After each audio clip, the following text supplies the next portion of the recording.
નમો લોહે સૌહરિહંતાનમ નમો લોહે સૌદાનમ નમો લોહે સૌહાયર્યાન નમો લોહે સૌજાયાનમ નમો લોહે સૌત્રિકાળવતી સાવનમ ઓમકારમિંદુ સંયુક્ત નિત્યમ ધ્યાયંતિ યોગિન કામદમોક્ષનો છે ઓંકારાય નમો નમઃ મંગલમ ભગવાન મંગલમ કુટુંબોની મંગલમ કુંકુંડાર્યો જૈન્દ્રમો સુમંગલમ નમઃ સમય સાધાય સ્વાનુભૂત્યા ચકાસ્તે ચિત્તવાય ભવાય સર્વરામ વિભાવ નિદાતા નિયમ સાર ભગવાન કુંકુંદાચાર્ય રચિત નિયમ સાર તથા મુનિવર પદ્મપ્રમલધારી દેવ રચિત તાત્પર્યવૃત્તિ ટીકા એનો સ્વાધ્યાય ચાલે છે. એમાં છઠ્ઠો અધિકાર નિશ્ચય પ્રત્યાખ્યાનનો અધિકાર. એની ગાથા 104 પછીથી મુનિરાજ પદ્મપ્રમલધારી દેવે બે કળશ કયા છે, કળશ 140 અને 141. તે પૈકી કળશ 140નો સ્વાધ્યાય આપણે કરી રહ્યા છીએ. કળશ 140ની અંદર એ વાત આવી કે જે ક્ષમતા મુક્તિની સખી છે અને એ મોક્ષ સુખનું મૂળ છે, જે ક્ષમતા મુક્તિની સખી છે અને મોક્ષ સુખનું મૂળ છે, અને જે દુર્ભાવના રૂપી અંધકારને દૂર કરવા માટે ચંદ્રના પ્રકાશ સમાન શીતળ છે, અને જે સંયમીઓને નિરંતર સંમત છે, તે ક્ષમતાને હું અત્યંત ભાવું છું. તો એનો અર્થ આપણે સમજ્યા છીએ. અને આ કળશ ઉપર પૂજ્ય ગુરુદેવ કાંજી સ્વામીએ જે વિસ્તાર કર્યો છે એમાંનો થોડો વિસ્તાર આપણે લીધો છે. હવે આજે વિશેષ વિસ્તાર લઈએ. પ્રવચન નિયમસાર પ્રવચન સદગુરુ પ્રવચન પ્રસાદ ભાગ બીજો, પાના નંબર 581. અહીંયા બીજા પેરેગ્રાફમાં ગુરુદેવ કહે છે કે આ અધિકાર પચખાણનો છે, પ્રત્યાખ્યાનનો અધિકાર છે. પચખાણ એટલે ત્યાગ. સાચો ત્યાગ કોને હોય? પચખાણ, સાચા પચખાણ કોને હોય? સાચો ત્યાગ કોને હોય? પર પદાર્થનો, શરીર, વાણી, ધન, કુટુંબ આદિનો ત્યાગ હોઈ શકે નહીં, કેમ કે એ તો આત્મામાં છે જ નહીં. એનો તો આત્મામાં ત્રણેય કાળે ત્યાગ જ છે. પર પદાર્થ આત્માએ ગ્રહ્યા જ નથી, શરીર આત્માએ ગ્રહ્યું નથી, વાણી, ધન, કુટુંબ એમાંનું કાંઈ આત્માનું છે જ નહીં. તો પછી એનો ત્યાગ ક્યાંથી કરે? એનો તો આત્મામાં સ્વીકાર ત્યાગ જ છે. તો પછી તેના ત્યાગની વાત છે. અને આ તો ત્યાગ કેવો? આ ત્યાગ તો એવો છે કે જે પ્રત્યાખ્યાન રૂપ ત્યાગ છે. એટલે ભવિષ્યમાં એ ન હોય, ભવિષ્યમાં ન હોય એવા પચખાણ રૂપ ત્યાગ છે. જ્યારે એમ કહ્યું કે આત્માની અંદર શરીર, વાણી, ધન, કુટુંબ આદિ તો છે જ નહીં, એટલે આત્મામાં એનો તો ત્રણેય કાળે ત્યાગ જ છે. પણ આત્માની અવસ્થામાં જે વિકાર, પુણ્ય, પાપ, અજ્ઞાન, મિથ્યાત્વ એ કાંઈ આત્માનું સ્વરૂપ નથી. આત્મામાં એ ત્રિકાળ હોતા નથી. એ બધું પર્યાયમાં છે. તો એવું જે પર્યાયમાં એને હોય છે એ ન હોય એવી દશા એ પ્રગટ કરવી, એનું નામ પચખાણ છે, એનું નામ ત્યાગની દશા છે. આત્માની અવસ્થામાં જે વિકાર એટલે કે પુણ્ય, પાપ, અજ્ઞાન, મિથ્યાત્વ એવા ભાવ, પુણ્યના ભાવે થવું કે પાપના ભાવે થવું કે અજ્ઞાન ભાવે કે મિથ્યાત્વના ભાવે પરિણમવું, એ આત્મામાં ત્રિકાળ નથી. એવું થાય છે ખરું, પણ એ ક્ષણિક છે, એ પર્યાયમાં છે. તો એનો ત્યાગ એટલે એવું ન થવું. જે થઈ ગયું એ તો થઈ ગયું, ભૂતકાળમાં થઈ ગયું તો થઈ ગયું, પણ હવે પછી એ ન થાય, વિકાર ઉત્પન્ન જ ન થાય, અજ્ઞાન અવસ્થા થાય જ નહીં, મિથ્યાત્વ એટલે ભ્રમણા થાય જ નહીં. શેના વિશે ભ્રમણા? પોતાના અસ્તિત્વ વિશે ભ્રમણા, પોતાના સ્વરૂપ વિશે ભ્રમણા, આ જગતના સ્વરૂપ વિશે ભ્રમણા. એ બધું મિથ્યાત્વ એને હવે થાય જ નહીં, એટલે એવી દશા ન થાય. એવો જે અંતરમાં નિર્ણય વિશ્વાસ કરવો તથા એ માટે થઈને એવો પુરુષાર્થ પ્રયત્ન કરવો, એટલે કે સ્વરૂપમાં ઠરવું. સર્વ એવા વિકારી ભાવ પુણ્ય પાપના વિકલ્પોનું લક્ષ છોડી દઈ અને સ્વરૂપમાં ઠરવું, એટલે કે સ્વભાવમાં એકાગ્ર થવું અને પુણ્ય આદિનો વિકલ્પ જ ન થવો, તેને પછખાણ કહે છે, તેને નિશ્ચય પ્રત્યાખ્યાન કહે છે. પહેલા વિકાર રહિત જે જ્ઞાન આનંદ સ્વભાવ, પોતાનો સ્વભાવ વિકાર વિનાનો, મલિનતા વિનાનો અને જ્ઞાન આનંદ સ્વરૂપ, નાસ્તિથી કહીએ તો એ મલિનતા વિનાનો, વિકાર વિનાનો સ્વભાવ, અને અસ્થિથી કહીએ તો એ જ્ઞાન આનંદ સુખ શાંતિનો સ્વભાવ. તો એવા પોતાના સ્વભાવનો પહેલા તો એને નિર્ણય થવો જોઈએ કે મારો આવો સ્વભાવ છે, મારો આવો સ્વભાવ છે, એવો એને પહેલા તો નિર્ણય થવો જોઈએ. જ્યાં સુધી એવો નિર્ણય નથી ત્યાં સુધી પુરુષાર્થ થશે જ નહીં. અને ગુરુદેવ અહીંયા એ વાત આગળ કહે છે કે પહેલા વિકાર રહિત જે જ્ઞાન આનંદ સ્વભાવ, તેનો નિર્ણય થવો જોઈએ, એવો વિશ્વાસ કરવો જોઈએ. અને જ્યાં સુધી સ્વભાવનો નિર્ણય એનો વિશ્વાસ ન કરે ત્યાં સુધી પછખાણ થાય નહીં. આગળ કહે છે કે શરીરનો મેલ કાઢી નાખવા યોગ્ય છે. શરીરનો મેલ, મલિનતા કાઢી નાખવા યોગ્ય છે એમ પહેલા નક્કી કરે, પછી કાઢી નાખે. તેમ આત્મામાં મિથ્યાત્વ, અજ્ઞાન, પુણ્ય પાપ વગેરે જેટલા વિકારી ભાવ છે તે મેલ છે, તો પહેલા એને કાઢી નાખે. જે વિકારી ભાવ છે એ પણ મલિનતા છે. મિથ્યાત્વ, અજ્ઞાન અને પુણ્ય પાપના શુભાશુભ ભાવ, એ બધા વિકારી ભાવ એ પણ મલિનતા છે. એ આત્માનું સ્વરૂપ નથી, માટે એ મલિનતા છે.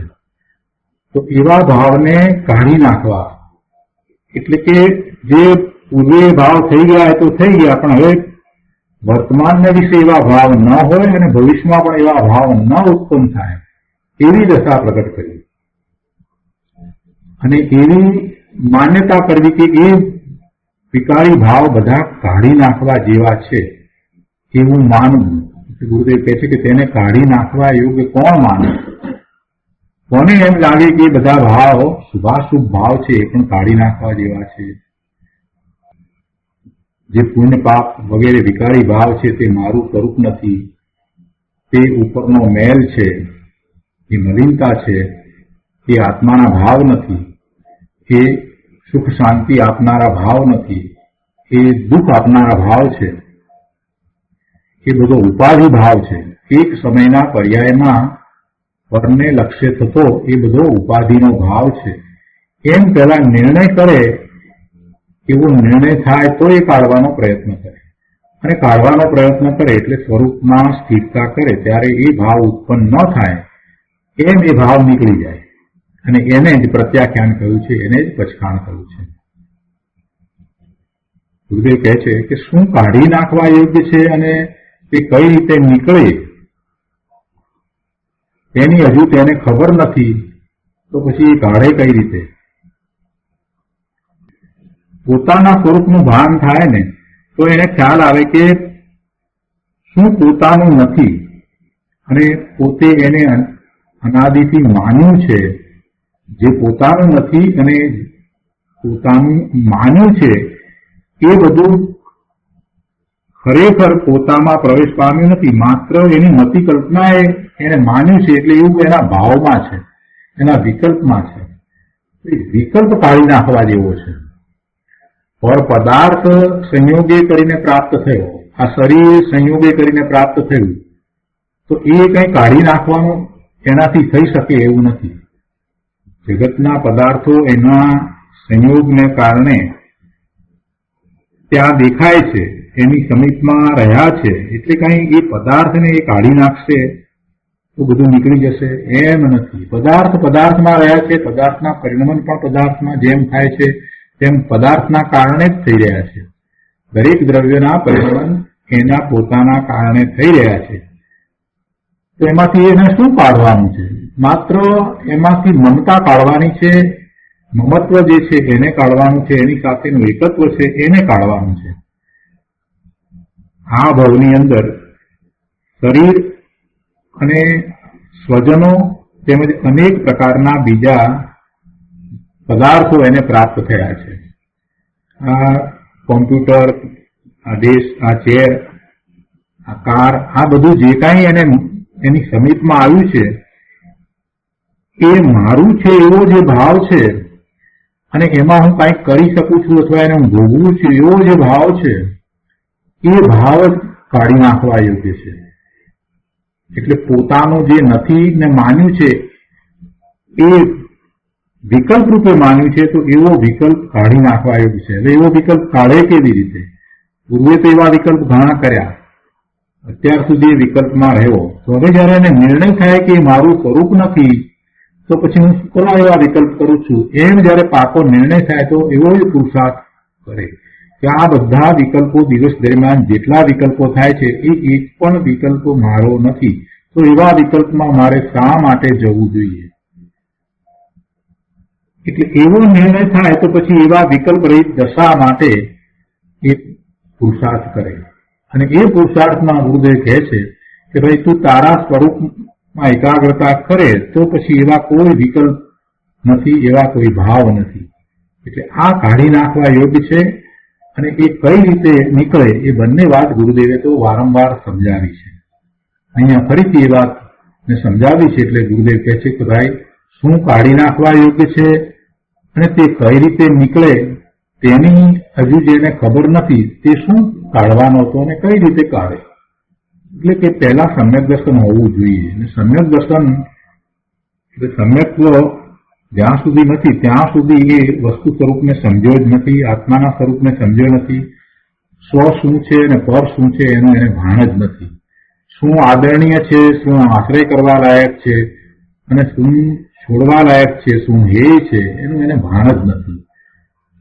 એટલે પહેલા તો એને એ સમજવાની જરૂર છે કે જે ઉપાદેય છે એટલે કે આદરણીય છે, આશ્રય કરવા લાયક છે, અને જે છોડવા લાયક છે એટલે કે હે છે, એ બંનેનો એને વિવેક કરવો પડે કે આ આદરણીય, ઉપાદેય, આશ્રય કરવા લાયક, જેને કારણે મારા પરિણામો શુદ્ધ થાય છે, અને આ છે તે ઉપાદેય નથી, તે છોડવા લાયક છે. એમ એને વસ્તુનો બરાબર વિવેક કરવો જોઈએ અને એ પ્રમાણે પુરુષાર્થ થાય. અહીંયા ગુરુદેવ કહે છે કે આત્મા સચ્ચિદાનંદ સ્વભાવી છે. પુણ્ય પાપ વગેરે ત્રિકાળી ભાવો આત્માના સ્વરૂપમાં નથી.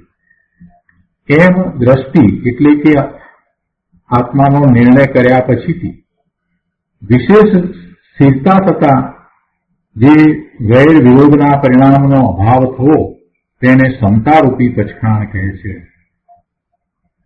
એક સાથે બધી વાત અઢી લીટીમાં કહી દીધી. આત્માનું સ્વરૂપ પણ કહી દીધું. આત્મા સચ્ચિદાનંદ સ્વભાવી છે. સત એટલે હોવાપણું, ચિત્ત અને આનંદ એટલે જ્ઞાન અને આનંદ સ્વભાવી છે. આત્માનું એવું સ્વરૂપ છે. અને આ પુણ્ય પાપ વગેરે ત્રિકાળી ભાવો આત્માના સ્વરૂપમાં નથી. પુણ્ય પાપ વગેરે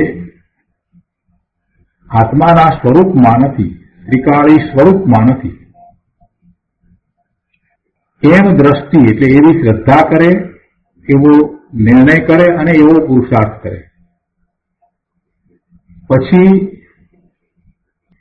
એવો પુરુષાર્થ પછીથી આત્માનો અનુભવ થતા એને એવું સ્પષ્ટ થઈ જાય એવું સ્પષ્ટ થઈ જાય એટલે વારંવાર પછી પોતાના સ્વરૂપમાં એ જાય છે, ત્યાં લીનતા કરે છે એટલે સ્થિરતા થાય, તો પછી એવા પરિણામ થતા જ નથી કે જેમાં એને વિકારી ભાવ થાય, પુણ્ય પાપના ભાવ થાય, શુભાશુભ ભાવ થાય. એટલે એમ એ સમતારૂપી પચખાણના ભાવે થાય છે. આ રીતે પચખાણ થાય છે. અઢી લીટીમાં બધી વાત ગુરુદેવે સમજાવી દીધી. તો એ રીતે કળશ 140 પૂરો થાય છે. હવે કળશ 141.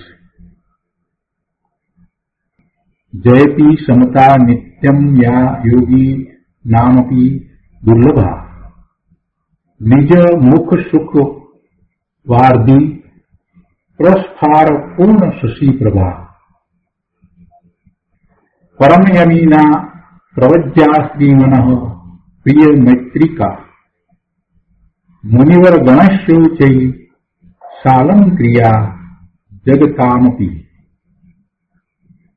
શ્લોકના અર્થમાં કહે છે કે જે યોગીને પણ દુર્લભ છે, જે નિજાભૂખ સુખના સાગરમાં ભરતી લાવવા માટે પૂર્ણ ચંદ્રની પ્રભા સમાન છે, જે પરમ સંયમીઓની દીક્ષારૂપી સ્ત્રીના મનને વાલી સખી છે, અને જે મુનિવરોના સમૂહનું તેમજ 3 લોકનું પણ અતિશય આભૂષણ છે, તે સમતા સદા જયવંત છે.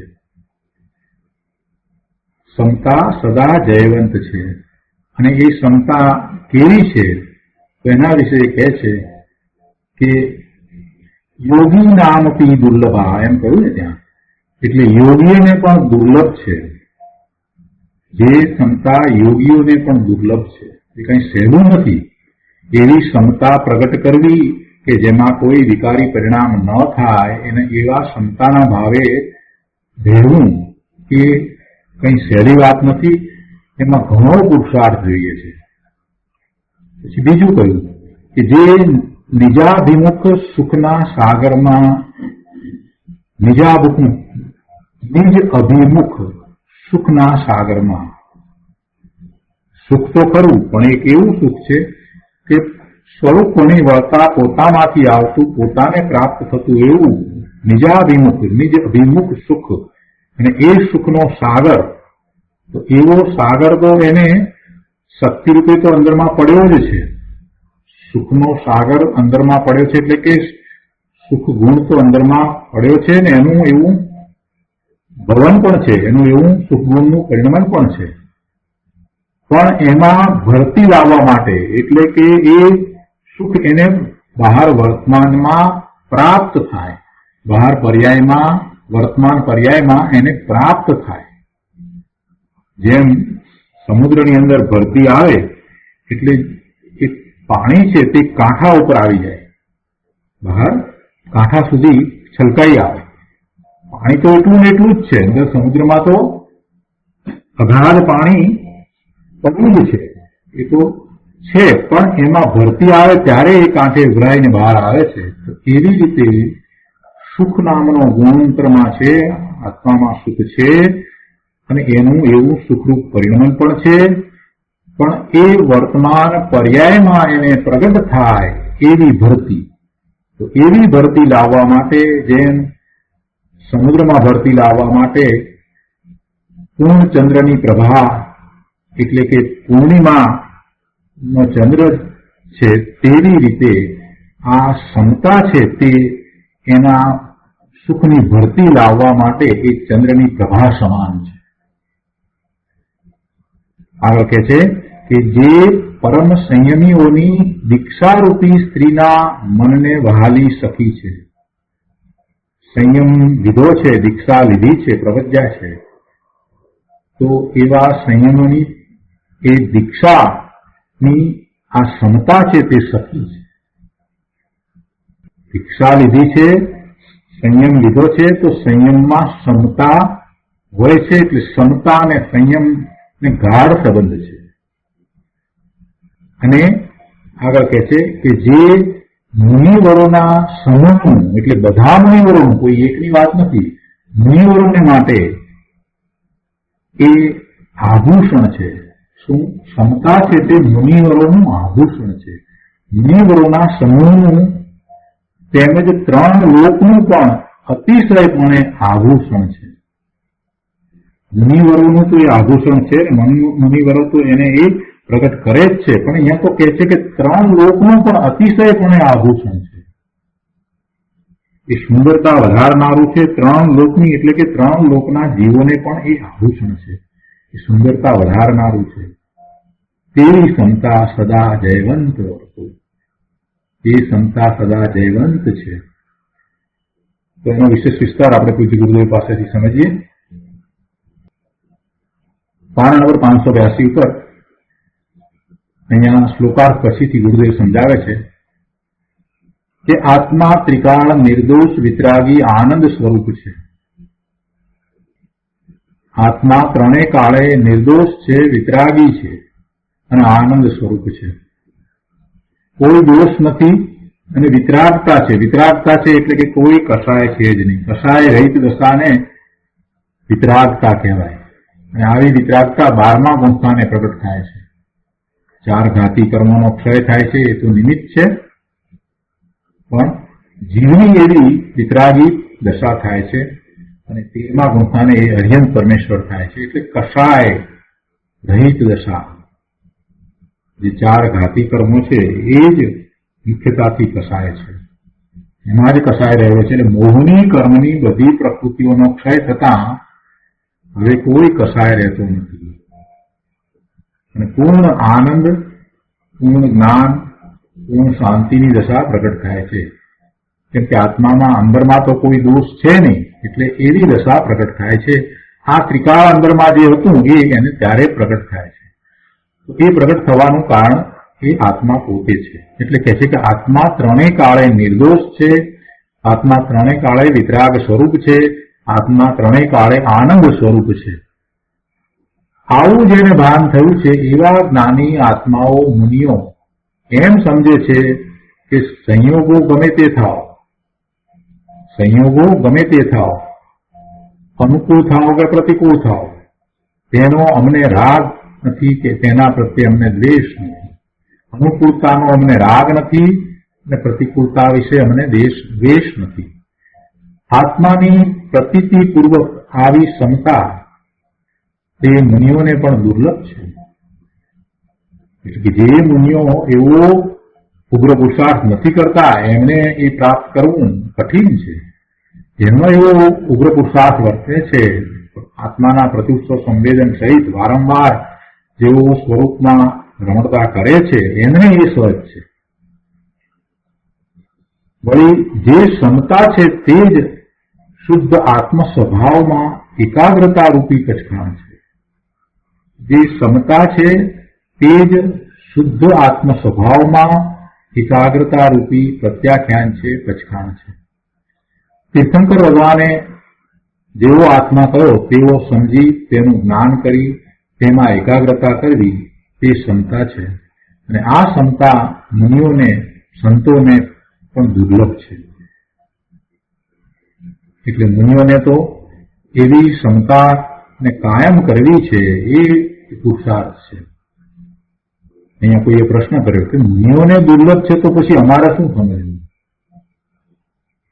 કહેવાનો આશય ન સમજાવે ને, એટલે મુનિઓને દુર્લભ છે એટલે એ દ્વારા તો દર્શાવવું શું છે કે જેમને મુનિપણું છે એટલે બાહ્યમાં અને અંતરંગમાં એવી નિર્ગમ દશા વર્તે છે, એને પણ આવી ક્ષમતા પ્રગટ કરવી એ વિશિષ્ટ પુરુષાર્થ છે એમ સમજાવવું છે. દુર્લભ છે એટલે એનો અર્થ શું છે? એ સહેલું નથી એમ ગુરુદેવે એનું સમાધાન આપ્યું છે. ગુરુદેવ કહે છે કે દુર્લભનો અર્થ એટલો છે કે તે ક્ષમતા માટે વિશેષ પુરુષાર્થની જરૂર છે. આત્માના સાચા નિર્ણય વગર ક્ષમતા હોઈ શકે નહીં. લોકો એમ કહે છે ને તમને દર્શને ન હોય ને કે અમને તો ક્ષમતા છે, એમને તો શાંતિ છે, તો કહે છે કે એમ ક્ષમતા નથી હોતી. પ્રસંગ આવે ત્યારે ખ્યાલ આવી જાય કે ક્ષમતા કેટલી છે. ક્ષમતા આત્માના જ્ઞાન વિના હોય નહીં. સહાનુભૂતિ વિના ક્ષમતા કેવી? એ છે કે આત્માના સાચા નિર્ણય વગર ક્ષમતા હોઈ શકે નહીં, અને નિર્ણય થયા પછી પણ વિશેષ આત્મસ્થિરતારૂપ ક્ષમતા દુર્લભ છે. થોડા સમય માટે ક્ષમતા હોય પણ એવી ક્ષમતા કાયમ રહી જવી એ બહુ મોટી વાત છે. નીચલી દશામાં સમ્યક દ્રષ્ટિ તથા શ્રાવકને પાંચમા ગુંઠાને ભાન તો છે કે આત્મા ક્ષમતા સ્વભાવી છે, પરંતુ પર્યાયમાં પરને લઈને નહીં પણ પોતાની નબળાઈને કારણે અલ્પ રાગ દ્વેષ પુણ્ય પાપરૂપ વિષમતા થઈ જાય છે. સમ્યક દ્રષ્ટિને ચોથા ગુંઠાને અને શ્રાવકને પાંચમા ગુંઠાને પણ પોતાના પુરુષાર્થની નબળાઈને કારણે એવા અલ્પ રાગ દ્વેષના પરિણામ થાય છે, પુણ્ય પાપના બંધ પણ પડે છે, થઈ જાય છે. એનો અર્થ એ છે કે એમની ક્ષમતા જળવાતી નથી. કેમ કે ક્ષમતા કોને કહી? શુભાશુભ ભાવ રહિત ક્ષમતા તો છે. શુભ ભાવે પણ ન થવું, કોઈ વિકારી ભાવે ન થવું, એવી ક્ષમતા છે. પ્રત્યાખ્યાનની વાત છે ને, નિશ્ચય પ્રત્યાખ્યાન કોને કહે? સર્વ વિભાવ ભાવો છૂટી જાય, ઉત્પન્ન થાય જ નહીં. અહીંયા કહે છે કે તે પુણ્ય પાપની વિષમતા રહિત ત્રિકાળી સ્વભાવમાં લીનતા થવી તે ક્ષમતા છે, તે સાચું પચકામ છે. મુનિરાજ કહે છે કે ભગવાન તું આત્મા છો, તારામાં સિદ્ધ થવાની શક્તિ ભરી પડી છે. મુનિરાજ કોને કહે છે? આપણને કહે છે તું આત્મા છો, તું ભગવાન આત્મા છો, તું ભગવાન આત્મા છો. ભગ નામ લક્ષ્મી, એટલે લક્ષ્મી તો આત્માનું જે ત્રિકાળ અનંત ગુણ સ્વરૂપ છે એવી લક્ષ્મી. તો એવી લક્ષ્મીવાન તું આત્મા છો અને તારામાં સિદ્ધ થવાની શક્તિ ભરી પડી છે. તારામાં અને સિદ્ધ ભગવાનમાં આંતરો નથી. પર્યાય અપેક્ષાએ ફેર છે, પણ દ્રવ્ય અપેક્ષાએ તો કોઈ ફેર નથી. તારું દ્રવ્ય અને સિદ્ધ ભગવાનનું દ્રવ્ય સરખું છે, પર્યાયમાં ફેર છે. તારી પર્યાયમાં રાગ દ્વેષ છે, સિદ્ધ ભગવાનને હવે એવા કોઈ ભાવ નથી. એ પૂર્ણપણે પોતાના સ્વરૂપને વિશે વિરાજી ગયા છે. એટલે એ શુદ્ધ પર્યાય છે, પૂર્ણ શુદ્ધ પર્યાય છે, એ સિદ્ધ પર્યાય છે. સિદ્ધ ભગવાનનું દ્રવ્ય ને તારું દ્રવ્ય તો સરખું છે, પણ ફેર ક્યાં છે? પર્યાયમાં ફેર છે. બાકી તારામાં અને સિદ્ધ ભગવાનમાં આંતરો નથી. દ્રવ્ય અપેક્ષાએ કોઈ આંતરો નથી. પર્યાયમાં અલ્પ રાગ છે, પણ તે ત્રિકાળી સ્વભાવમાં નથી. જે રાગ છે તે ભારમાં છે, પર્યાયમાં છે, તારા દ્રવ્યમાં નથી. તારો સ્વભાવ તો જાણવા દેખવાનો છે, પણ ખદવાટ કરવાનો તારો સ્વભાવ નથી. અનેક પ્રકારના ભાવે થવું એવો તારો સ્વભાવ નથી. જ્ઞાન દર્શનના ઉપયોગમાં સ્થિરતા થવાનો એનો સ્વભાવ છે, પણ એને બદલે એના જ્ઞાન દર્શનના ઉપયોગ પરનું લક્ષ કરે છે તો ખદબદાટ થાય છે. તો એ તારો સ્વભાવ નથી. આત્માનો સ્વભાવ તો સ્વરૂપને વિશે સ્થિરતા કરવાનો જ છે. રાગ દ્વેષ પુણ્ય પાપની વિષમતા રહિત સ્વભાવમાં રમણતા રૂપ ક્ષમતા મુનિને દુર્લભ છે, તો પછી અજ્ઞાનીને તો સાચી ક્ષમતા હોઈ શકે જ નહીં. એવી દુર્લભ ક્ષમતા તારે પ્રગટ કરવા માટે પહેલા તો આત્માના સ્વરૂપને સમજવું જોઈએ. આત્માના સ્વરૂપને જે જાણતો નથી એવો એ અજ્ઞાની, એ ક્યાંથી ક્ષમતા ભાવે થાય? અજ્ઞાનીને સાચી ક્ષમતા હોઈ શકે જ નહીં. આગળ કહે છે કે વળી કેવો છે ક્ષમતાનો ભાવ? જે ક્ષમતાનો ભાવ નિજ અભિમુખ સુખના સાગરમાં ભરતી લાવવા માટે પૂર્ણ ચંદ્રની પ્રભા સમાન છે.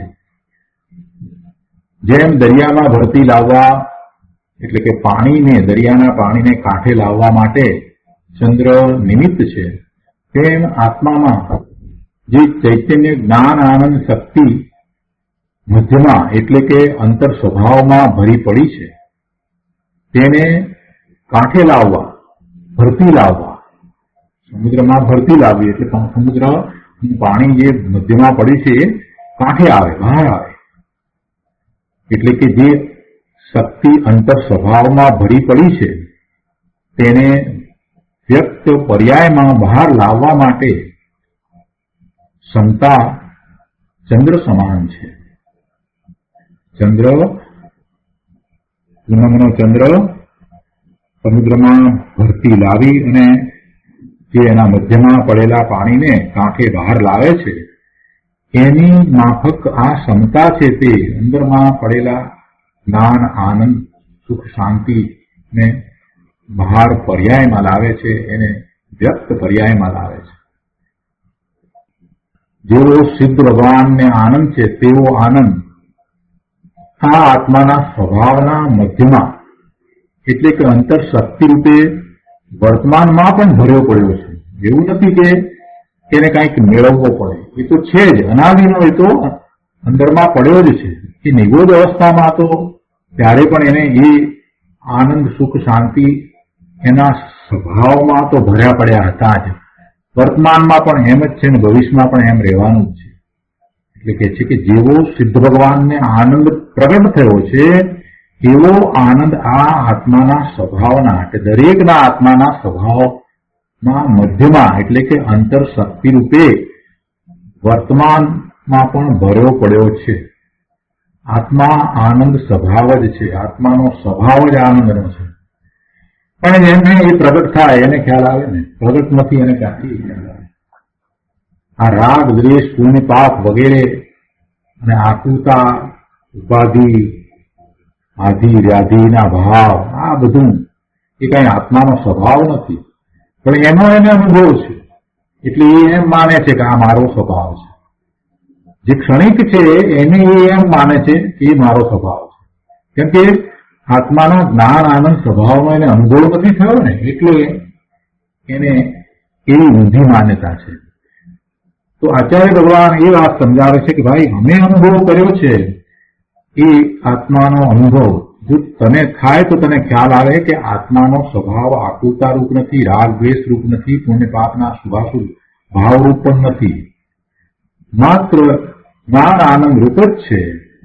તો તું એવો વિશ્વાસ લાવ, એ વિશ્વાસ તું લાવ. ગુરુદેવ અહીંયા એ વાત કરે છે કે આત્મા આનંદ સ્વભાવ જ છે, રાગ દ્વેષ પુણ્ય પાપ વગેરે આકુરતા આત્માનો સ્વભાવ જ નથી.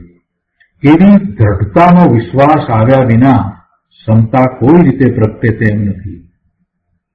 પોતાના નિજ સ્વરૂપને વિશે ખૂબ દ્રઢતા કરવાની જરૂર છે. આ દ્રઢસ્વરૂપના અભ્યાસ દ્વારા એ એટલું સમજ્યો કે આત્મા શુદ્ધ છે, પણ સાથે સાથે એની દ્રઢતા કરતા જવી જોઈએ કે કેવો છે, શુદ્ધ છે તો શું છે, એમાં શું ભર્યું પડ્યું છે, જેથી કરીને કોઈ અન્યની અપેક્ષા રહેતી જ નથી. સિદ્ધ ભગવાનને એવું તો શું પ્રાપ્ત થઈ જાય છે જેથી કરીને એમને કોઈની અપેક્ષા નથી અને આનંદ, સુખ, શાંતિ પ્રગટ થયા છે. એમાં ને એમાં ત્રિકાળ સુખ શાંતિમાં જ રહે છે. એવો જયારે એ વિચાર કરે તો એને ખ્યાલ આવે કે મારા સ્વરૂપમાં ખરેખર આનંદ હોવો જ જોઈએ. મહાપુરુષોએ જે કહ્યું છે, જે જીનવાણીમાં વાત આવી છે, એમાં કાંઈ શંકા કે આશંકા કરવા જેવું નથી. હું પૂર્ણ જ્ઞાન સ્વભાવી છું, પૂર્ણ આનંદ સ્વભાવી છું. આવો એને દ્રઢ વિશ્વાસ કરવો જ પડે. પોતાના સ્વરૂપ વિશેનો વિશ્વાસ નથી તો બીજું બધું વ્યર્થ છે. પછી અનેક પ્રકારની ધર્મને નામે જે કંઈ ક્રિયા કરતો હોય, જે કંઈ શુભભાવ કરતો હોય, પણ એ બધું નિરર્થક છે, એ અર્થ વિનાનું છે. કેમ કે એને કારણે તો એને બંધ પડશે, એથી કંઈ ધર્મ થતો નથી. એથી કંઈ જે એને પ્રાપ્ત કરવું છે એ એને પ્રાપ્ત થતું નથી. એને પ્રાપ્ત કરવો છે શાશ્વત આનંદ, શાશ્વત સુખને જો પ્રાપ્ત કરવું છે તો પહેલા એને નિર્ણય કરવો પડે કે શાશ્વત સુખ અને શાશ્વત આનંદ ક્યાંથી આવશે. અને એ નિર્ણયમાં એને આ દ્રવ્યશ્રુતનો અભ્યાસ છે તે ઉપયોગી થાય છે કે દ્રવ્યશ્રુતના અભ્યાસ દ્વારા, આ શાસ્ત્રોના અભ્યાસ દ્વારા એ વાતનો એને નિર્ણય થયો છે, વિકલ્પ રૂપે નિર્ણય થયો છે કે સુખ, શાંતિ, આનંદ બધું એ એના સ્વભાવમાં જ છે, આત્માના સ્વભાવમાં જ છે. તો મારો સ્વભાવ જ એવો છે, મારું સ્વરૂપ જ એવું છે કે આનંદ, સુખ, શાંતિ જ હોય. આવો એને દ્રઢ વિશ્વાસ કરવો જ પડશે. એ વિશ્વાસ કર્યા પછીથી જ આગળ પુરુષાર્થ થશે. પુરુષાર્થ સ્વના લક્ષ્ય હોય, પરલક્ષ્ય પુરુષાર્થ હોય જ નહીં. સ્વલક્ષ્ય જ પુરુષાર્થ થાય છે, પરલક્ષ્ય પુરુષાર્થ થતો નથી. પરંતુ જેમણે એવો પુરુષાર્થ કર્યો છે તો એવા પુરુષાર્થીઓ તરફ એને અહોભાવ આવે, પણ એ કઈ પુરુષાર્થ નથી. શાંતિથી સમજવા જેવી વાત છે. જેમણે એવો પુરુષાર્થ કર્યો છે અને શાશ્વત આનંદ સુખની દશા જેમણે પ્રગટ કરી છે અને એમણે પાછો એ માર્ગ પણ દર્શાવ્યો છે, તો એમના પ્રત્યે એને અહોભાવ આવે. પણ એ અહોભાવ આવે એથી કઈ એનો પુરુષાર્થ થાય છે? એનો પુરુષાર્થ નથી થતો. એ તો એની અભિવ્યક્તિ છે. જયારે એ માર્ગમાં એ ચાલી રહ્યો છે અને બીજાઓએ એ માર્ગે ચાલી અને ધ્યેયને, જે ધ્યેય હતું એને સાધ્યું છે, તો એ જેમણે એ ધ્યેયને સાધ્યું છે એવા પ્રત્યે એને અહોભાવ આવે. કહો અમને તો પોતાના ધ્યેયને સિદ્ધ કરી દીધું અને હું હજી માર્ગમાં છું. એટલે એમના પ્રત્યે એને અહોભાવ આવે, વિનયનો ભાવ આવે. પણ એવો વિનયનો ભાવ આવે એનાથી કાંઈ એનો પુરુષાર્થ થઈ જાય છે? એને તો પોતાના માર્ગે ચાલવું જ પડશે ને. માર્ગમાં ચાલી રહ્યા છીએ આપણે, ને આપણી આગળ કોઈ જઈ અને ડુંગર ઉપર જ્યાં ચડવાનું છે એ જગ્યાએ પહોંચી જાય છે, તો એને આપણે જોઈને એમ કહી કહો ગ્રેટ, તમે તો એ પ્રાપ્ત કરી લીધું. હવે એ ગ્રેટ ગ્રેટ કર્યા કરશું કે આપણે ચાલશું? સમજવાનું અહીંયા છે. સાથે નીકળ્યા હતા, બરાબર. પેલા આપણા કરતા ચાલવામાં શક્તિમાં વધારે હતા એટલે આગળ નીકળી ગયા, ડુંગરની ટોચ ઉપર પહોંચી ગયા, જ્યાં મંદિર છે ત્યાં જવાનું છે, તો ત્યાં પહોંચી ગયા અને ત્યાંથી એમણે બૂમ પાડી કે આ માર્ગ બરાબર છે, તમે ચાલ્યા આવો, આ જ રસ્તે ચાલો, આડા અવળા થશો નહીં. એમ માર્ગદર્શન પણ આપ્યું. આપણે પણ કહ્યું થેન્ક યુ, બહુ સરસ વાત છે, ગ્રેટ, તમે તો એચીવ કરી લીધું અને પાછું આ જ માર્ગે ચાલવાનું છે એવું પણ મને કહી દીધું, તમે એ માર્ગે ચાલીને એમ જણાવ્યું છે, એટલે આ માર્ગ બરાબર જ છે. હવે આમ આપણે એમનો ઉપકાર માનતા ત્યાં બેસી રહીએ, અથવા તો તમે પ્રાપ્ત કરી લીધું એના વખાણ કરતા ત્યાં બેસી રહીએ, તો પછી આપણે ડુંગર ઉપર પહોંચીશું કે આપણે ચાલીશું તો પહોંચીશું? કે પુરુષાર્થ આપણો જે છે તો આપણે કરવો જ પડશે, આપણે ચાલવું જ પડશે. એટલે દિનેશ્વર ભગવાન પ્રત્યે, પ્રભુ પ્રત્યે આપણને અહોભાવ આવે કે પ્રભુ આપે તો આપના પૂર્ણ સ્વરૂપને, પ્રભુ આપે તો આપના પૂર્ણ શુદ્ધ સ્વરૂપને પ્રાપ્ત કરી લીધું, માટે આપને વંદન કર્યું છે. બીજી વાત કે આપે પૂર્ણ સ્વરૂપને પ્રાપ્ત કર્યું અને પાછો મને માર્ગ દર્શાવી દીધો કે આ જ માર્ગ બરાબર છે, તું એ જ માર્ગે ચાલીશ તો તું પણ એવા તારા પૂર્ણ શુદ્ધ સ્વરૂપને પ્રગટ કરી શકીશ. એટલે મને એથી વિશ્વાસ આવ્યો, માટે ફરીથી આપને નમસ્કાર કરો. અને પ્રભુએ તો વળી પાછું એમ પણ જોયું, સર્વજ્ઞ થયા એટલે એમના જ્ઞાનમાં એમ પણ આવ્યું કે હું એવા સામર્થ્યથી સહિત છું, હું એવો સિદ્ધ સમાન છું. એ વાત પણ આવી અને એ વાત પણ પ્રભુના જ્ઞાનમાં આવી. એ પણ આપણને ખબર પડી કે હું પણ સિદ્ધ સમાન છું, મારું દ્રવ્ય પણ એવું જ છે. એટલે ત્રીજી વાર ફરીથી આપણે પ્રભુ નમસ્કાર કરીએ છીએ કે પ્રભુ આપની આ જ કરુણા છે. તો આ નમસ્કાર કરવા, અહોભાવ આવવો, પૂજાનો ભાવ આવો, ભક્તિનો ભાવ આવો, સ્તુતિનો ભાવ આવો, આ બધું જીવને હોય, પણ એથી કરીને એનો પુરુષાર્થ થતો નથી. આ ભાવ સમજવાનો છે કે પુરુષાર્થ કયા ભાવે થાય છે. પુરુષાર્થ આવા શુભ ભાવે પુરુષાર્થ નથી. પૂજા ભક્તિ આદિના ભાવથી સાચો પુરુષાર્થ થતો નથી. એ પોતે જે માર્ગે ચાલી રહ્યો છે એમાં સહકારી કારણ બને છે, પણ એનો પુરુષાર્થ થતો નથી. પુરુષાર્થ માટે તો એને આગળ ચાલવું જ પડશે. જે માર્ગે પ્રભુ ચાલ્યા એ જ માર્ગે એને ચાલવું જ પડશે. એ માર્ગને એને સમજવો જ પડશે. પ્રભુ પોતાના સ્વરૂપમાં સ્થિર થઈ અને તીર્થંકર થયા, કેવડી થયા, દિનેશ્વર ભગવાન થયા, તો એ જ રીતે મારે પણ મારા સ્વરૂપમાં સ્થિર થઈને એ કરવાનું છે. આમ એને વિશ્વાસ આવવો જોઈએ, આમ એને પોતાના સ્વરૂપના સામર્થ્યનો એને દ્રઢ નિર્ણય થવો જોઈએ. ગુરુદેવ એ વાત કરે છે કે એ વાત જ્યાં સુધી નથી થતી એ વાત જ્યાં સુધી નથી ત્યાં સુધી તો એને ક્ષમતા ક્યાંથી થશે. એટલી વાત એ ચાલી રહી છે અહીંયા કે એવી દ્રઢતાનો વિશ્વાસ આવ્યા વિના સમતા કોઈ રીતે પ્રગટે તેમ નથી. પોતાના સ્વભાવની વાત છે, પોતાના સ્વરૂપની વાત છે, એનો જ્યાં સુધી વિશ્વાસ નથી આવ્યો ત્યાં સુધી કાંઈ થવાનું નથી. સમતા ક્યાંથી પ્રગટે? અને તેવી દ્રઢતાપૂર્વક સ્વભાવનો વિશ્વાસ તથા અંતર્મુખ લીનતા, જો સ્વભાવનો વિશ્વાસ, અને એ એટલાથી આગળ નહીં ચાલે વાત. સ્વભાવનો વિશ્વાસ કર્યો પણ પછી એમ જ પાછો પ્રયોગ પણ થવો જોઈએ ને. એટલે કહે છે કે અંતર્મુખ લીનતા, એવી દ્રઢતાપૂર્વક સ્વભાવનો વિશ્વાસ તથા અંતર્મુખ લીનતા કરી જે સમતા પ્રગટી, તે સમતા સહજ આનંદ સાગરમાં ભરતી લાવવા માટે ચંદ્ર સમાન છે. આવી સમતાની વાત ચાલે છે અહીંયા. તો આગળ કહે છે કે વળી તે વિતરાગી સમતા પરમ સંયમીઓની દીક્ષારૂપી સ્ત્રીના મનને વહાલી શકી છે. મુનિરાજે એમ કહ્યું ને કે દીક્ષા રૂપી સ્ત્રી એ સખી છે, વહાલી સખી છે. એ છે કે વિતરાગી સમતા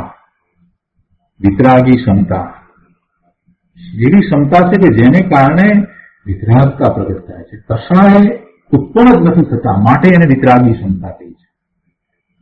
સામાન્ય કઈ ક્ષમતાની વાત નથી. બાહ્યમાં આપણે જે ક્ષમતા માનીએ છીએ એવી વાત નથી. આ વિતરાગી ક્ષમતા કે જેને લીધે થઈને હવે કોઈ કશાય ભાવ જ નથી થતો, એટલે એ વિતરાગી ક્ષમતા. તો વિતરાગી ક્ષમતા પરમ સંયમીઓની, જેમને સંયમ તો લીધો છે પણ એ પરમ સંયમી છે. પરમ સંયમી છે એટલે એમનો પુરુષાર્થ એવો જ છે, સ્વરૂપને વિશે જ એ રહ્યા છે. એવા પરમ સંયમીઓની દીક્ષારૂપી સ્ત્રીના મનને વહાલી શકી છે. પરમ સંયમરૂપ ચારિત્રને અભ્યંતર નિર્વિકલ્પ ક્ષમતા વહાલી છે. પરમ સંયમરૂપ ચારિત્રને અભ્યંતર નિર્વિકલ્પ ક્ષમતા વહાલી છે. ગાઢ સંબંધ છે. પરમ સંયમરૂપ ચારિત્રને આ વિતરાગી ક્ષમતા, નિર્વિકલ્પ ક્ષમતા સાથે ગાઢ સંબંધ છે. બહારના સંયોગોમાં ગમે તેમ થાવ, નિર્ગ્રંથ સાધુઓને કોઈ જીન શાસનનો વેરી ઘાણીમાં પીલી નાખે, ગુરુના ભૂંડા પરિણામ થાય, તેના પરિણામ બગડે, એ હેતુથી તેની સામે શિષ્યને ઘાણીમાં પી લે. પણ નિર્ગ્રંથ મુનિને તો સહજ પરમ ઉપશમ ભાવ સ્વરૂપ ક્ષમતા છે. ગમે તે દશા થાય, ગમે તેવા પ્રતિકૂળ સંયોગો હોય છતાં પણ આવા મુનિને તો ઉપશમ ભાવ સ્વરૂપ ક્ષમતા છે. પરમ ઉપશમ ભાવ સ્વરૂપ ક્ષમતા છે. મુનિ સમજે છે કે કોઈ કોઈને કાંઈ કરી શકતું નથી, કોઈ સુખ દુઃખ કે સહાય કરી શકતું નથી, કોઈ સુખ દુઃખ કે સહાય કરી શકતું નથી. બીજો આપણને સુખ આપે કે દુઃખ આપે કે આપણને મદદ કરે એમ છે જ નહીં. નક્કામાનો અનાદિનો આ જીવ એ સુખ દુઃખ અને સહાય બીજા અન્ય પાસેથી પ્રાપ્ત થાય એવી અપેક્ષામાં, એવી મૂર્ખાઈમાં એના સામર્થ્યને ઓળખતું નથી. બીજો કોઈ મને મદદ કરવા આવશે એવી આશાએ જે બેઠો છે એનો પુરુષાર્થ ક્યારેય ઉપડતો નથી. એટલે એક વાતને તો પકડી લેવાની છે કે બીજો મને સુખી કરે કે બીજો મને દુઃખી કરે કે બીજાની સહાયથી હું સુખી થાઉં, તો એ વાત કાઢી નાખવાની છે. હા નીકળી જશે પછી જે પોતે પુરુષાર્થ કરશે.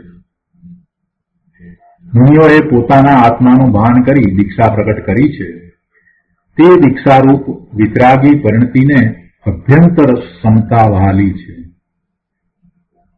તે દીક્ષારૂપ વિતરાગી પરિણતિ તો મુનિની પરિણતિ છે, અને એ પરિણતિને અભ્યંતર ક્ષમતા વહાલી છે. એટલે કે એવી પરિણતિની સાથે ક્ષમતા હોય જ છે. દીક્ષારૂપ વિતરાગી પરિણતિની સાથે એવી અભ્યંતર ક્ષમતા હોય જ છે. હવે તે અભ્યંતર ક્ષમતા મુનિવરોના સમૂહનું તેમજ 3 લોકનું પણ અતિશયપણે આભૂષણ છે. આભૂષણ તો શોભા વધારવા માટે હોય ને, આભૂષણ તો શોભા વધારવા માટે હોય. ભગવાન આત્મા ત્રિકાળ સુંદર શક્તિમાન સામર્થ્ય સ્વરૂપ છે. અને એને આભૂષણ સ્વરૂપ શું હોય? તો કે એને આભૂષણ સ્વરૂપ પોતાના સ્વભાવ ભાવે પરિણમન હોય. અને સ્વભાવ ભાવે પરિણમન હોય તેમાં શું હોય? એમાં વિતરાગી ક્ષમતા તો હોય જ. તો કહે છે અહીંયા કે તે અભ્યંતર ક્ષમતા મુનિઓના સમૂહનું તેમજ 3 લોકનું પણ અતિશયપણે આભૂષણ છે. મુનિઓના સમૂહને તમે જુઓ તો બધા મુનિને આવી જ ક્ષમતા વર્તતી હોય. એ જ સાચા મુનિ છે. અને એને માટે કહે છે કે તે ક્ષમતા સદા જયવંત છે. આત્મા ચિદાનંદ શુદ્ધ સ્વરૂપ છે તેનું ભાન કરી અંદર સ્થિરતારૂપ ક્ષમતા તે મુનિઓનું આભૂષણ છે. મુનિઓનો શણગાર અલંકાર એનો દાગીનો એનું આભૂષણ શું છે? તો ક્ષમતા છે.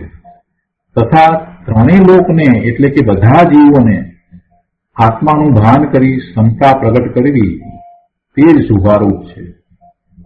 પદ્મપ્રદ મુનિવર કહે છે કે હે ભાઈ, ક્રૂરતા અને વિષમતા તો બિલાડી વગેરે પ્રાણી પણ કરે છે. ક્રૂરતા અને વિષમતા કોણ નથી કરતું? બધાએ કરે છે. એમાં શું નવીન વાત છે?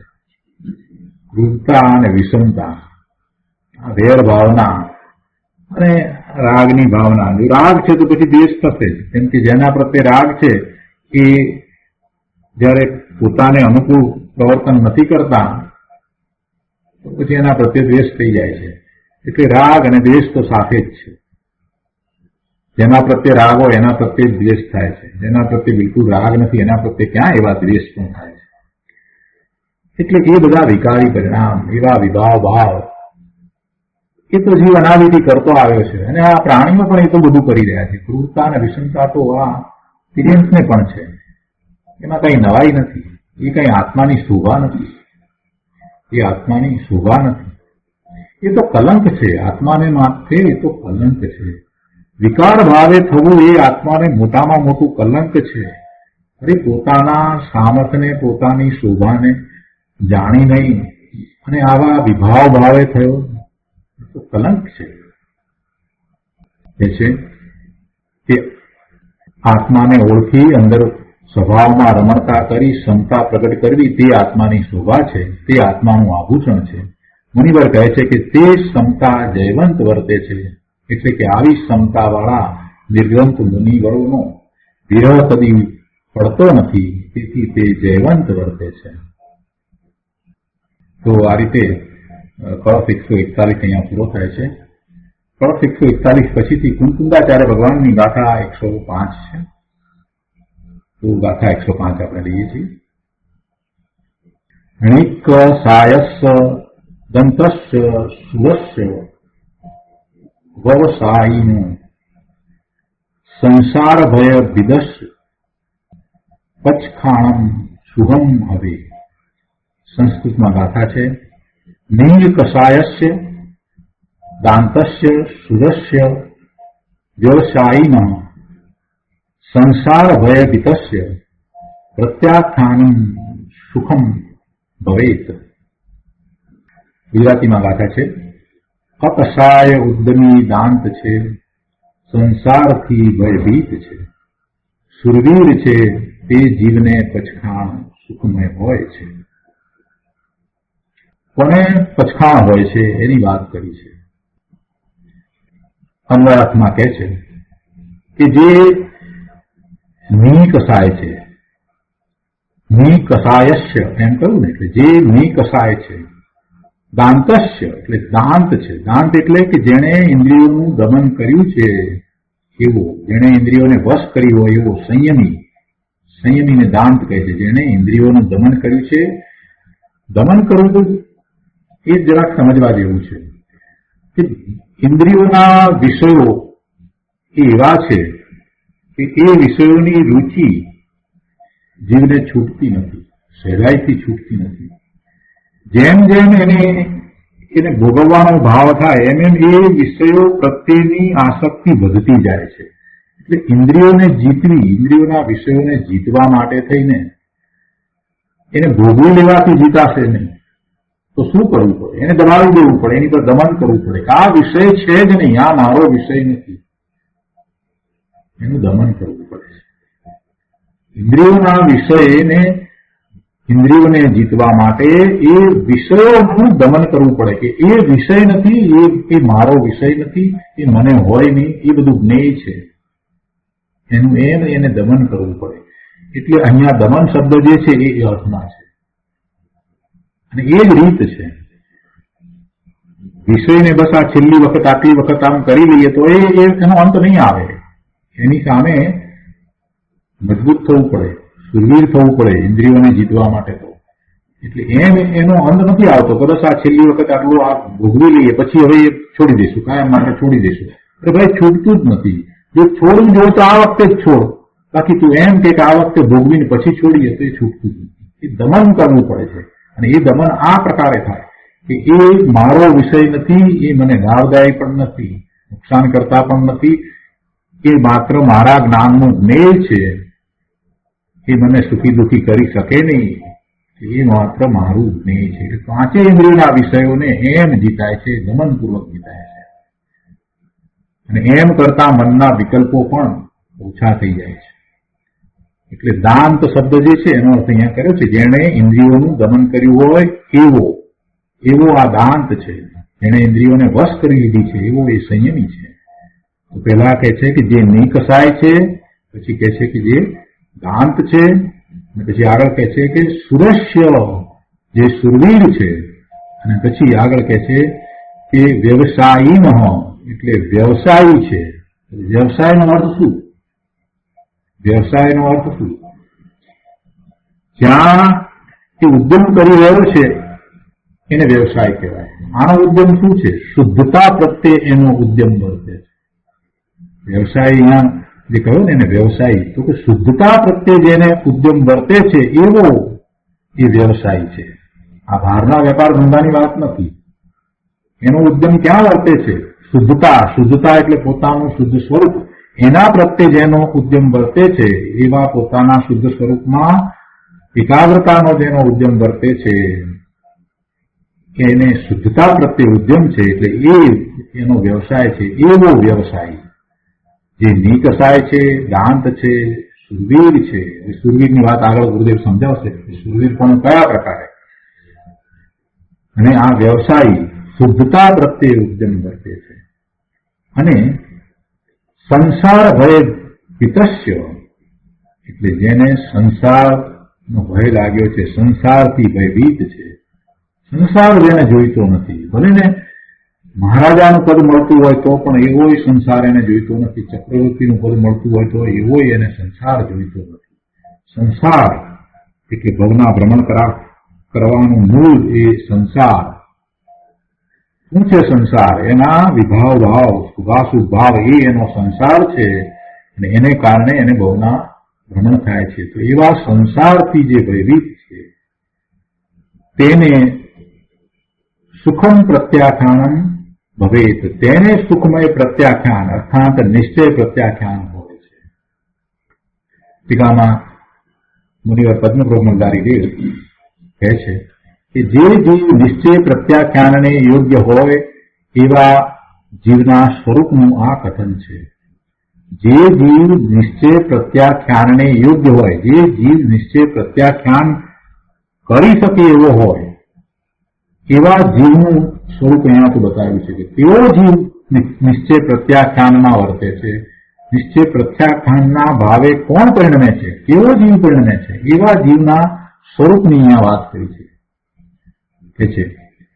કે જે સમસ્ત કસાય કલંક રૂપ કાદવથી વિમુક્ત છે.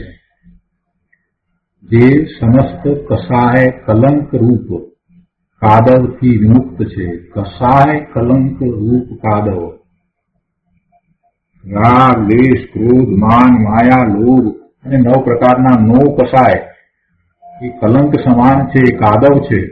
કે છે કે કસાય કલંક રૂપ કાદવથી જે વિમુક્ત છે, વિશેષપણે મુક્ત થયા છે. જે સમસ્ત કસાય કલંક રૂપ કાદવથી વિમુક્ત છે. સર્વ ઇન્દ્રિયોના વ્યાપાર ઉપર વિજય મેળવ્યો હોવાથી જેણે પરમ દાંત રૂપતા પ્રાપ્ત કરી છે, ઇન્દ્રિયોને જીતી લીધી છે. સકળ પરિસર રૂપી મહાસુભટોને જીત્યા હોવાથી જેણે નિજ સુરગુણ પ્રાપ્ત કર્યો છે. જો સુરવીર કયો હતો ને, તો સુરવીર કોનું કઈ રીતે છે, તો કે એ સકળ પરિસર રૂપી સુભટોને જીતે છે, એવું સુરવીર પણ છે. પરિસરને જે જીતી લે છે, જેને પરિસર લાગતો નથી. દુનિયાને ઉપસર્ગ અને પરિસર તરફ લક્ષ જતું જ નથી. ઇન્દ્રિયોને જીતી છે અને પરિસર જે છે એ પરિસરને પણ એને જીતી લીધા છે. એના તરફ એનું લક્ષ જતું નથી, એની શાંતિનો ભંગ થતો નથી, એવો એ સુરવીર છે. પરિસર રૂપી સુભટોને જીત્યા છે. પરિસર રૂપી શત્રુના બળવાન સૈનિકોને એને જીતી લીધા છે. એવું એ સુરવીર પણ છે. એટલે એમ હોવાથી જેણે નિજ સુરગુણ પ્રાપ્ત કર્યો છે. નિશ્ચય પરમ તપસ્કરણમાં નિરત એવો શુદ્ધ ભાવ જેને વર્તે છે. નિશ્ચય પરમ તપશ્ચરણમાં રત તત્પર, નિશ્ચય પરમ તપશ્ચરણમાં પરાયણ, એમાં લીન એવો શુદ્ધ ભાવ જેને વર્તે છે અને જે સંસાર દુઃખથી ભયભીત છે, તેને યથોચિત શુદ્ધતા સહિત, તેને એની યોગ્યતા અનુસાર શુદ્ધતા સહિત વ્યવહારથી 4 આહારના ત્યાગરૂપ પ્રત્યાખ્યાન છે. જેને આવું નિશ્ચય પ્રત્યાખ્યાન છે એને વ્યવહારથી 4 પ્રકારના આહારના ત્યાગરૂપ પ્રત્યાખ્યાન છે. પરંતુ શુદ્ધતા વિનાનું વ્યવહાર પ્રત્યાખ્યાન તો કુદૃષ્ટિ મિથ્યાત્વી પુરુષને પણ ચારિત્ર મોહના ઉદયના હેતુભૂત દ્રવ્ય કર્મ ભાવ કર્મના પ્રયોગક્ષમ વડે ક્વચિત કદાચિત સમજવે છે. એટલે વ્યવહાર પ્રત્યાખ્યાન શુદ્ધતા વિનાનું, જો બહુ સ્પષ્ટ કર્યું છે, એવું પ્રત્યાખ્યાન વ્યવહારથી આપણે જેને કચકાણ કહીએ છીએ એ તો મિથ્યા દ્રષ્ટિને પણ હોય. શા માટે હોય તો કે છે કે ચારિત્ર મોહના ઉદયના હેતુભૂત દ્રવ્ય કર્મ અને ભાવ કર્મના ક્ષયોક્ષમને કારણે દ્રવ્ય કર્મ અને ભાવ કર્મના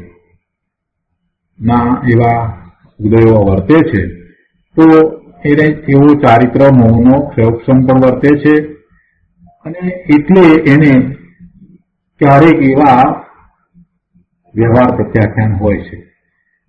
તેથી જ નિશ્ચય પ્રત્યાખ્યાન અતિ આસન ભવ્ય જીવોને હિતરૂપ છે. એટલે એવું જે વ્યવહાર પ્રત્યાખ્યાન છે એ તો ખરેખર ધર્મનું કારણ નથી. એ હોય છે, એ મિથ્યા દ્રષ્ટિને અજ્ઞાનીને પણ હોય છે, પણ એ શુદ્ધતા વિનાનું વ્યવહાર પ્રત્યાખ્યાન છે એ કઈ ધર્મનું કારણ નથી. તેથી જ નિશ્ચય પ્રત્યાખ્યાન અતિ આસન ભવ્ય જીવોને હિતરૂપ છે. કારણ કે જેમ સુવર્ણ પાષાણ નામનો પાષાણ ઉપાદેય છે, તેમ અંધ પાષાણ નથી. ગમે તેવા પાષાણમાંથી સુવર્ણની પ્રાપ્તિ થતી નથી. સુવર્ણ પાષાણમાંથી સુવર્ણની પ્રાપ્તિ થાય છે.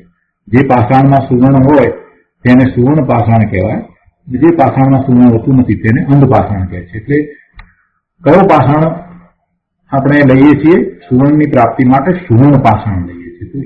કહે છે કે એવી રીતે સુવર્ણ પાષાણને જેમ આપણે લઈએ છીએ અને અંધ પાષાણને આપણે નથી લેતા સુવર્ણની પ્રાપ્તિ માટે, તો એવી રીતે જે શુદ્ધ નિશ્ચય પ્રત્યાખ્યાન છે એ જ હિતકર છે, એ જ આદરણીય છે, એ જ ઉપયોગી છે.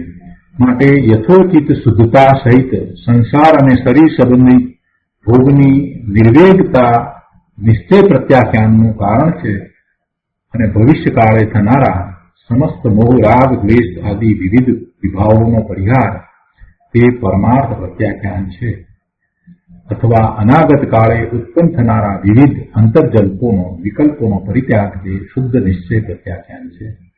તો એનો વિસ્તાર આપણે આવતી વખતે લઈશું. આજનો સ્વાધ્યાય અહીંયા સુધી રાખીએ છીએ. હવે સુખધામ બોલીએ.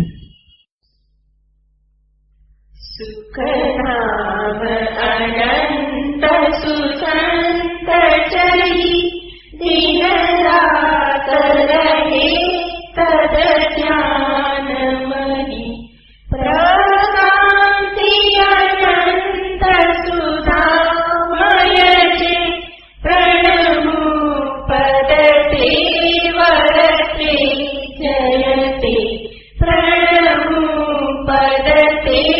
वरते जयते